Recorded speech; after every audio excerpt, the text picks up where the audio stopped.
Welcome back to the class on international business communication, and we have covered some of the barriers to communication in the last class, and we will continue with the same topic today. So let us revise a little bit. The format remains unchanged. I expect you to come prepared for the classes, and let us first discuss why we encounter barriers in communication. Okay, my question is that why we encounter barriers in communication, and you know the definition of barriers, or you might know some information about the barriers are the things that make disturbance while communication. Okay, those things are called here barrier. So there are always some barriers in communication, or there are always some barriers in our day-to-day life. Okay, or hindrances or hurdles, those things are called here barriers. So why we encounter barriers in communication, that is the question. So I would like you to discuss this in your class. I would also like you to discuss what the semantic barriers are to communication, and how are these barriers differing from other barriers to communication. Okay, again, what you mean by semantics, how these barriers different, and what are the sources of these semantic barriers, why do these occur, and what are the different kinds of semantic barriers one encounters in interpersonal interaction. After you have discussed these things, you can move on to the next part of this lecture. So today we will cover organizational barriers to communication. Now, what do we mean by organizational barriers? We are discussing about the barriers to communication, and we have enough discussed. We have got enough information or knowledge about the barriers, types of barriers, and overcoming ways to barriers in first year. Okay, and I hope that you may remind those contents, and those are very useful for you to get the information or to understand this current video lecture. Okay, so we have semantic barriers, which are the barriers that occur or that we encounter due to the meaning that we interpret from words. So when we talk about organizational barriers, we are essentially referring to the barriers posed on communication through the interactions we have in the organizations that we work in, or that we are a part of.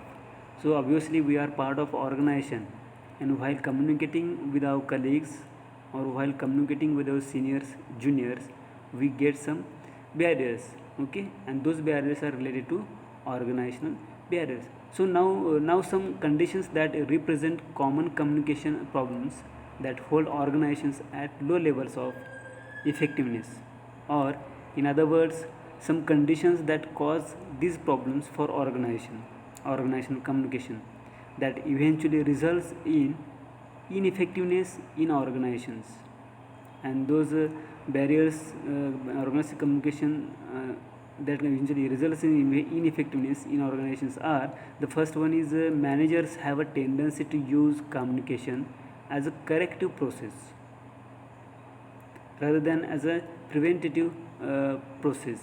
Okay, now what does this mean? What does this mean? That is, what is corrective process and preventive process? So this means that managers just cannot wait to communicate with the employees until after the union is trying to recognize a plant, for example, or they use communication as a means to sort out problems rather than to make things easier, rather than to prevent problems. So they use it as a corrective process. For example, only when there is a strike do managers or the senior management is an organization decide that they would like to call the workers and ask for their opinions. Before that, they assume that the workers are supposed to do their job and not ask questions. But after big problem comes up and there is a strike and there is some problem in the organization, they decide, let us sit and talk. Why not start with talking to people and find out what they feel comfortable with? The other condition that results in low effectiveness in organizations is that managers take solution orientation to communication problems rather than a causal orientation. Causal means cause and effect in this sense.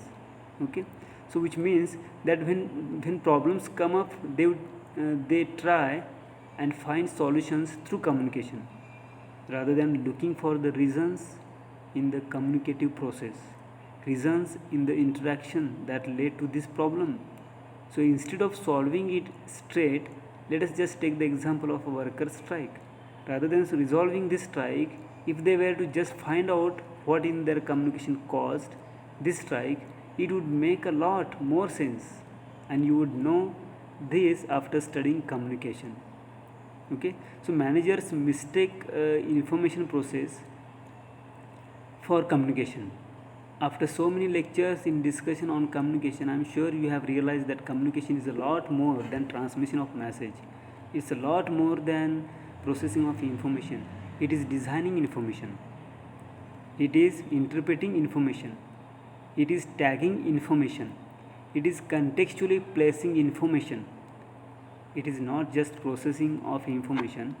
It is not just the perception of a signal. So what does it mean? Communication is a lot more than processing of information. It is designing information. It is more than transmission of message. Okay, so it is the interpretation of a signal within a context and the designing of a response to that signal within a particular context with some intention, some motivation, some emotion attached to it. And we have talked about the emotional volition aspect of communication in the earlier lectures, and I refer to it even in the last class. And so that is what communication is. It is a lot more than exchange of information or just the simple processing of information. Okay, but what do managers do? They tend to view just the processing of information as communication, and when you ask them what is wrong with the communication, they say nothing is wrong. We say in the messages, we receive messages, we have talked to you, we have a free flow of information, which means that we send orders down the hierarchy and we get reports back up in the chain of hierarchy, and according to them is the communication practice being followed in their organization. But it is on lot more than that. Why? Because human beings are involved, because you are so many people with so many contexts, so many informant who are involved in this process. Managers do not have accurate self-concept of the role in the communication process, and this means that they are not accurately aware of how others see them. They do not know how others perceive their role in the organization. Sometimes managers assume that since they are in that higher position of authority, they will be viewed as leaders. They will be viewed as people superior to others. That may not always be the case. Some of the subordinates may be viewing managers as facilitators. Some senior subordinates, people who are older than them in age, may be viewing managers as this youngster who have just come and sat on their heads. Some seniors in the organization may be viewing these managers as people who can take this organization that they build with so much of care and affection to great heights. So we all view our superiors differently, and we all have different expectations from our superiors, and we communicate these expectations through formal and informal interaction, both verbal and non-verbal, with our seniors. And depending on the feedback we receive from our superiors, our relationship is established. We will talk about communication rules and how these affect interpersonal relationships in one of the further classes. But what I want to emphasize upon is that we fail to understand how other people view us in a particular role, and that creates a problem for us as far as the communication process is concerned. I assume that I am the authority on communication. But many of you sitting in the audience, many of you listening to the lecture may have points on which you disagree with me. Fair enough.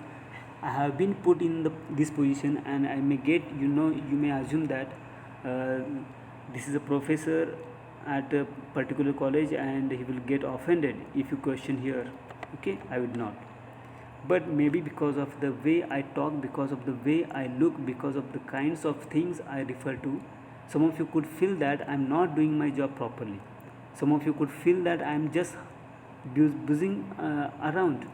Some of you may actually get interested in the things that I'm saying and look them up and find them to be true. Some of you may find the interpretations that I have given you not worthwhile. It is up to you.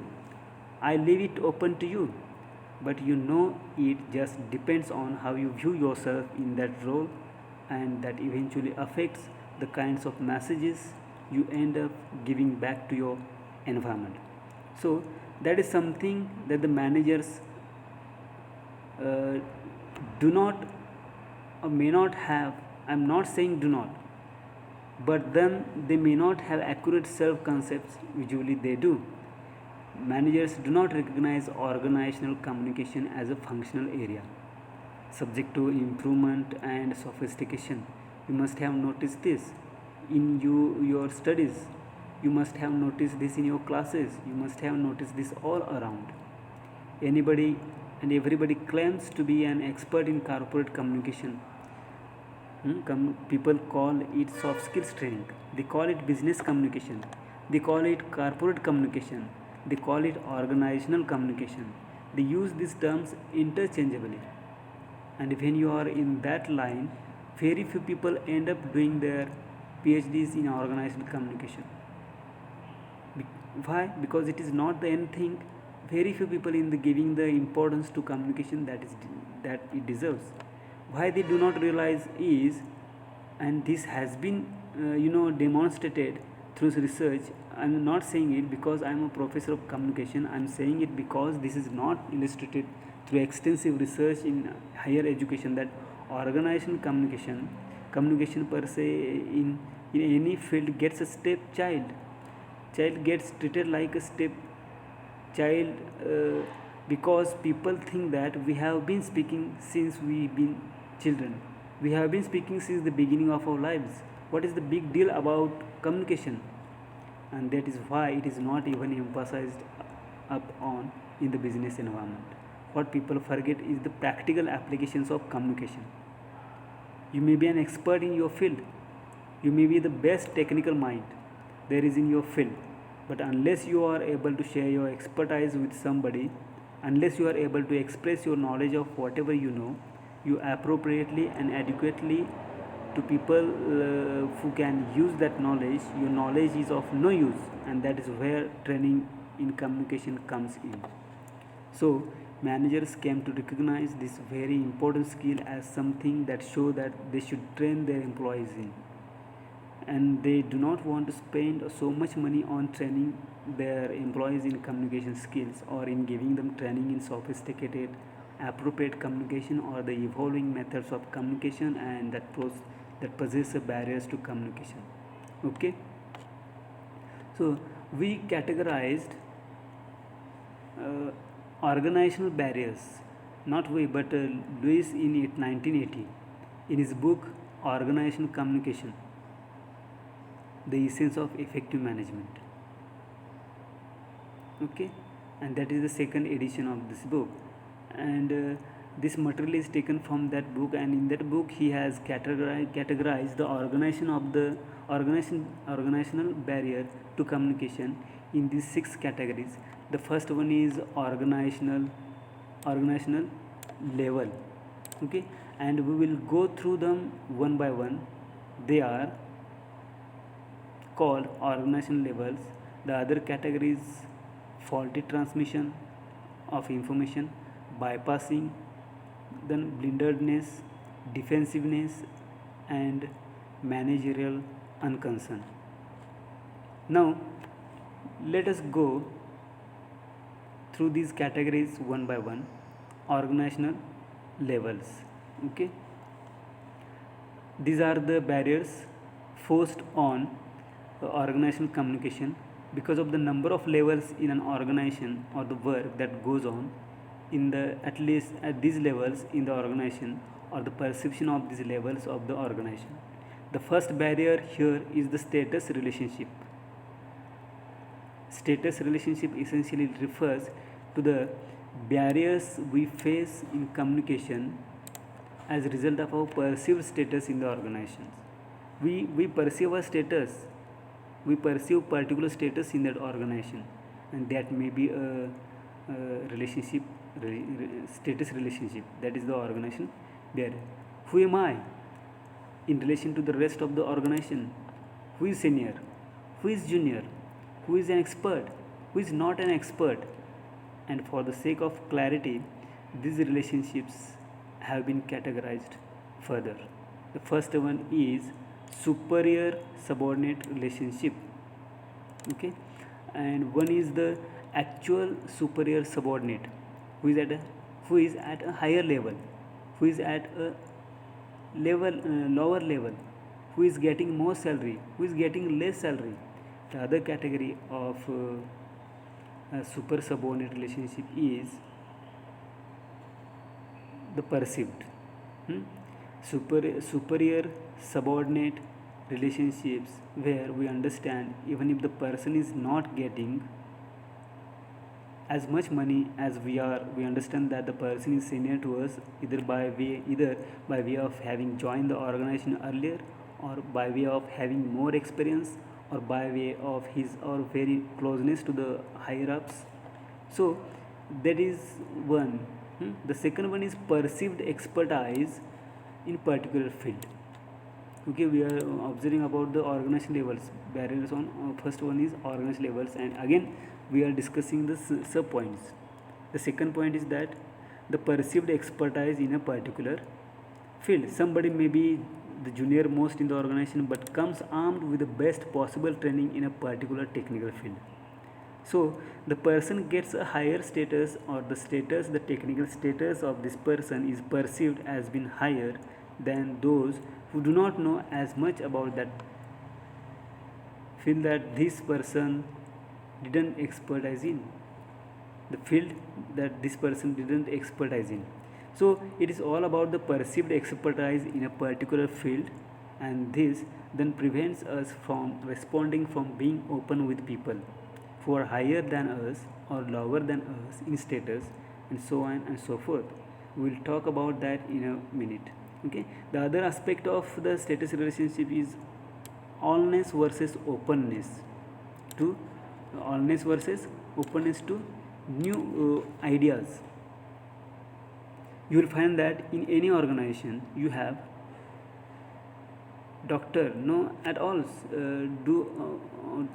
do have people who know everything. There is to know about everything there is. Okay, to know and see it, and they have this idea, and they will ensure that you remember that whatever they know is all there is to know. We talked about allness in the last class. We have already discussed about what is that allness. It is also a barrier to communication, and they feel that their point of view is the only point of view that exists, and they have all the information about a particular subject, and anyone who claims to have more information is either lying or making things up. Okay, so they are not open to other points of view, and there are some people who are always open to new ideas, and they are considered to be people who are very malleable, people who are very moldable. They can be fit into any mold, and people say, well, you are on strict to your guns. Why? Because you do not have a strong opinion. So but all these things in interpersonal communication can cause a barrier. These assumptions, these perceptions about the status. I am not saying the actual status. I repeat, this perception about a person's technical status or superior subordinate status, or the quantity of information status that is afforded to a person by way of the quantity of information the person has. So these things can create a problem. They can prevent us from sharing information with such people who we do not want to share information. If you know that the other person is not open to receiving new ideas or not open to receiving newer information, what do you want to talk to such a person? Probably not. Even if you have some vital information to share with this person, you will hesitate if you perceive that the person is superior to you, if the person is senior to you. You will hesitate in giving this information any giving this person any information that you may have with respect to his job. And if you perceive that a person is the expert in a particular field, you, even if you have a deeper insight into the field, you have some new insights, you have some new idea, you have some new experience with a particular field, you will hesitate to share them with somebody who is considered to be an expert, because you feel that this person may either already know it, or this person may discount whatever you are saying as your ignorance or your lack of understanding, just to hide their own deficiencies or their own lack of knowledge. They will say, well, you do not know. So we hesitate, and that prevents us from communicating freely with such people. The next one here is the lack of understanding of the uh, organization. Hmm? And that can prevent us from getting familiar with the organization, that can prevent us from communicating freely with people, that can also influence the way we interpret messages coming from the organization. This has further been classified into filtering of information. What happens is that, again going back now, all of these different categories are related to each other. So a person at the top may see here lack of understanding of the organization and filtering of information. So assume that, imagine here what I am saying here. So a person at the top may not want to share all the information with the person at the bottom, and this has been researched and found out that all the information that the higher ups have doesn't go down to the lower runs of the organization. So that is deliberate filtering, and this is necessary also, because how much information can you communicate? You may have some information that is required, say for merger and acquisition. You are a senior VIP in the organization, and your organization is being merged with another company, and you have been given the task to research and the impact of this merger on your organization. So what will you do? You will go and you will find out everything there is to find out about how similar companies have handled these mergers, and how the organization structures has changed.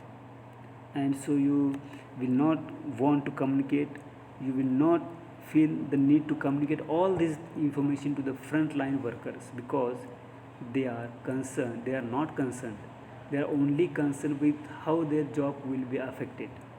So why should they be given the justification of how you reached that conclusion or how you arrived at that conclusion? So there is a deliberate filtering of information, and we share specific information, we categorize the information, we select the information and give it to different people in the organization depending on how we perceive their need. You see this complexity of communication. You see where we are coming from. We have this huge bulk of information and we take bits and pieces, because we cannot give it all to everybody at the same time, because we have their own needs of information. So we take bits and pieces based on our perception of their need. So I am assuming where the other person is coming from. I am assuming what the other person must be thinking, must be needing from this piece of information, and then I share that information with you. I select the pieces that I think the person needs and give them to him. So that is of filtering of information possess the barrier. I may not know what the person needs. I just assume based on my experiences. I guess what the other person needs, and in this guessing process I may lose out. I may not be able to give vital pieces of information to the other person to enable them to interpret the situation carefully or appropriately. The other issue here is tunnel vision. Hmm? Other issue is that tunnel vision. We put blinders. We look only in one direction. Blinders. You might have observed that horse riding. While horse riding, both the eyes of the horse are covered.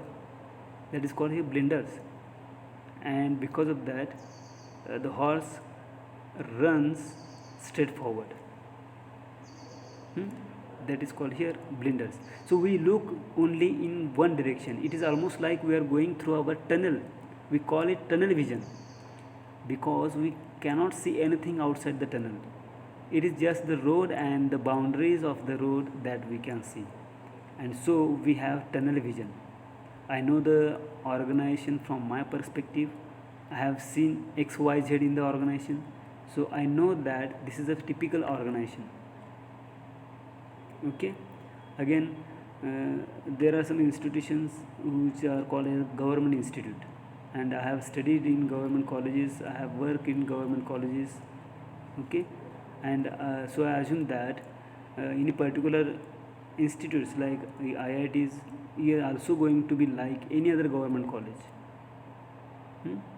And when I see openness here and when I see encouragement to faculty for research, I get baffled. Why should? But no, I have this idea in my head. This is the government organization. We will create problems. I can see those problems now, but some problems are yet to come. It may not be like that.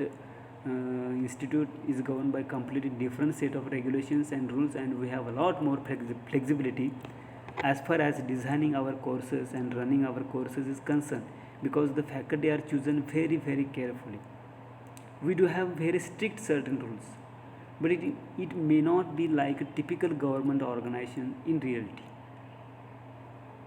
But we assume those things, or because government hospitals are always badly managed. I have heard X and Y and Z report about our government hospitals being back diminished. So I will never go to government hospital. We do not realize that in government hospitals, the doctors who are actually there are able to understand the needs of patients, who are not able to explain their needs properly and cure those people. So we have just tunnel vision, that is all government hospitals are inefficient. All government organizations are inefficient. Why? Because I have had some experiences. So, and that is what happens when we are in an organization. Also, I go through these experiences. I have some similar experiences. So every experience is going to be like that. Okay. So physical distance between organizational groups, the different groups of the organization may not be located conveniently from each other. They may be located in different buildings. There may not be easy communication going on between the different parts of the organization. So the actual physical distance,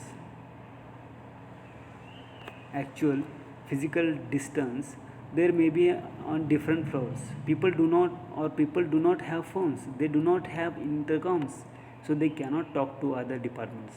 They do not have access to the landline or the local area network in their offices, or they are not comfortable using them to discuss things. So there is a physical distance between different organizational departments or groups, and that can cause a lack of understanding about the organization, and that can in turn influence the way we communicate within the organization and about the organization with the external agencies. Another issue here is the lengthy procedural structure, and many of us might call it deep also. We have policies and procedures the conservative can record.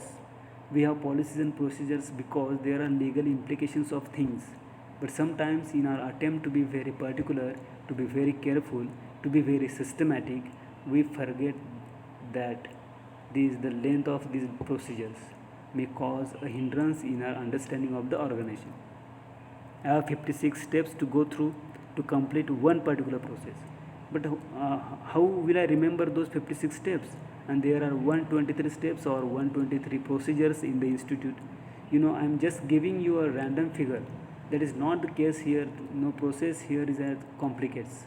It is a random figure that I am giving you, and no process is as complicated as it sounds. But I am just giving you an example.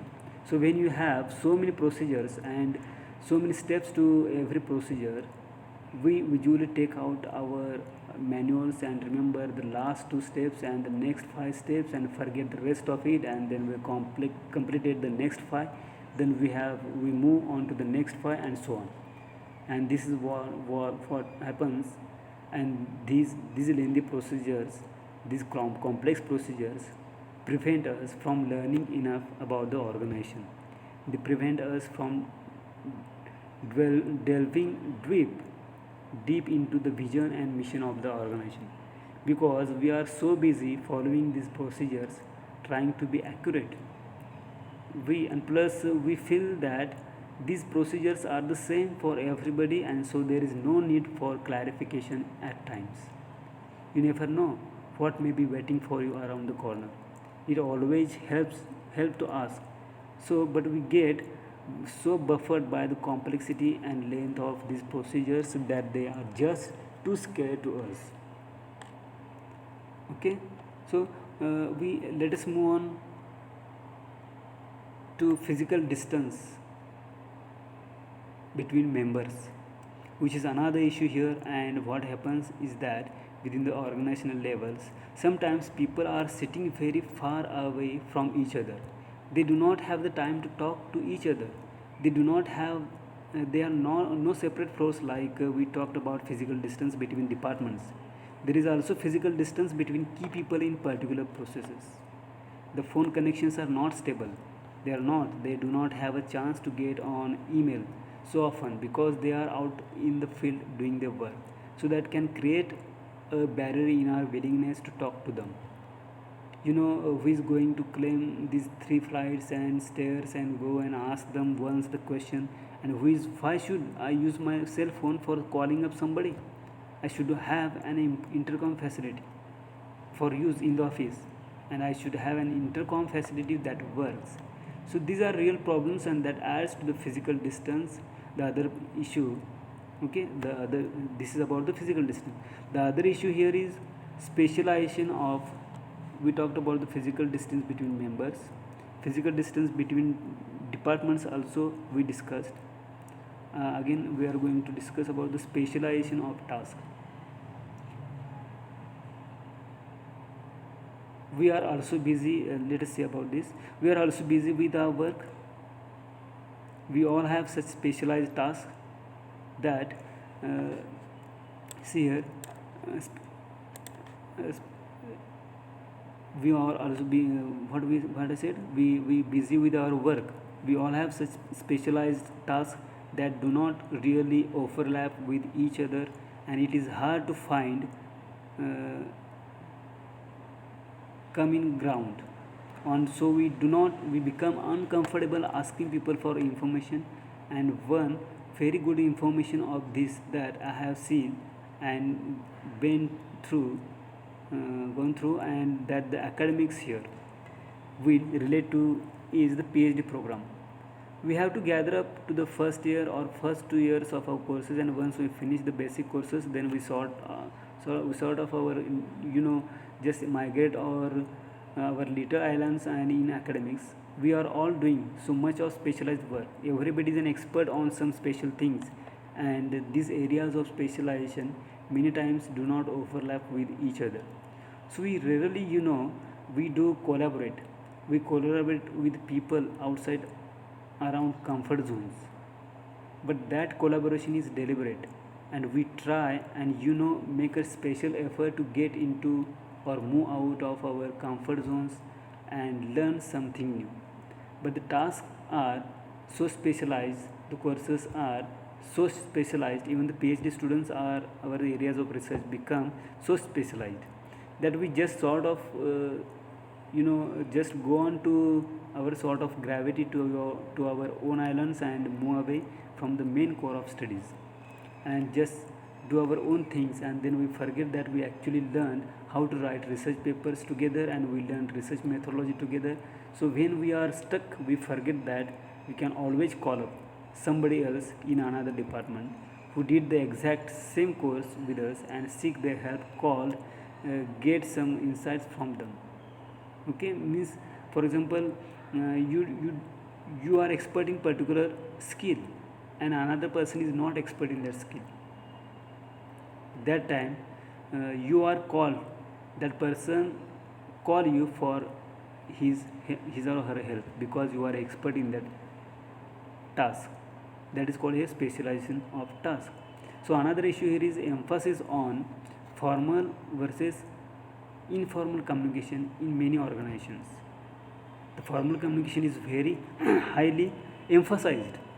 There is so much of work there, so many specialized tasks, very strict hierarchy.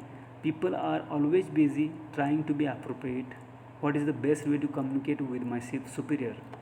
How many times should I salute my superior? When I walking down for my lunch, if a senior comes by and the one you supposed to salute my senior, that happens in uniform services, it is not wrong. I mean, it is just a different world. And so a junior is supposed to be the first one to salute the senior, and senior is supposed to salute back, and that is the formality.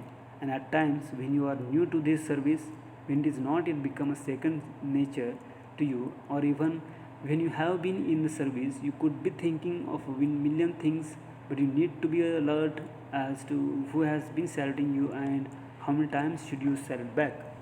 And if you miss one person is saluted, you and you have not saluted them back, you feel uncomfortable and that person may feel offended. So all these things can we focus so much on procedures that we lose track of the actual communication. We may actually be very interested, very emphatic towards our subordinates, but maybe sometimes when we are preoccupied with something else, we may forget these things and that may become a problem. So we are so constantly focusing so much up on these procedures that we lose track of the actual message that was supposed to be transmitted. For information ownership, we tend to here in information ownership we tend to uh, log information many times. It works both ways. There are some people who do not want to give the information. They have two people because they feel information is power. There are other people who feel that information should be shared, and so they are constantly giving out information, even information that doesn't belong to them, and they do not take responsibility for the information they give out. So we have these different kinds of people, and every kind of information ownership brings with it different problems. If you share too much information, you are tilted or termed as gossip, or you are termed as feeder to the grapevine. If you do not give the information, then you are termed as somebody who logs the information, and people are wary of these people. And if you are the one who is deciding how much information to share with people and what to share, what not to share, should you be friendly, should you inform people about what interests them or not? Okay, so we worry constantly about how will be perceived. If you were to share a specific bit of information, so we are constantly concerned about what information to give out and what we should not be giving out, and in the process we may miss out on vital sharing of information, or we may end up given too much information, and that can change the perceptions people have about us, and that can ultimately influence the manner in which people communicate with us within the organization, and that can pose a big barrier, can be the communication within the organization. Okay, so here next issue is that here in organization communication is faulty transmission of information. Okay, and how do we transmit information incorrectly? We may use words incorrectly. We may rely on wrong words to convey a message, and this can come about especially when we are using a language that we are not very comfortable with, but we have to use it for an organizations. Within in the Indian context, English has a hegemony over the other native languages. Okay, this English has a power, more power than other native languages. For some reason, we believe that if we communicate in English, we are more professional for the international audience. We can understand. But within India, even if two people speak the same language, when we are engaging in formal communication, we use English. Even if you know, for the rest of the time, we are using our local languages. So when we translate our thoughts in our native language into English, the degeneration of coincident meanings takes place, as we are discussed 2 lectures ago. That is semantic barrier. You may get there, and we choose the wrong words to convey a message. Okay, and it happens sometimes. Okay, so other issue is receiver sender deficiencies. Receivers sender deficiency. I may not know what I'm talking about. Receiver sender deficiencies. I may not be comfortable in the language. I may not given enough in description. I may not use the right words. I may be physically not able to pronounce the words properly. I may not be able to transmit the appropriate non-verbal signals along with the words. Deliberate receiver sender deficiencies means in what way we are sending and in what way that sender receiving. That is the lack of appropriateness, and because of that there may arise deficiency. So deliberate filtering within the organization.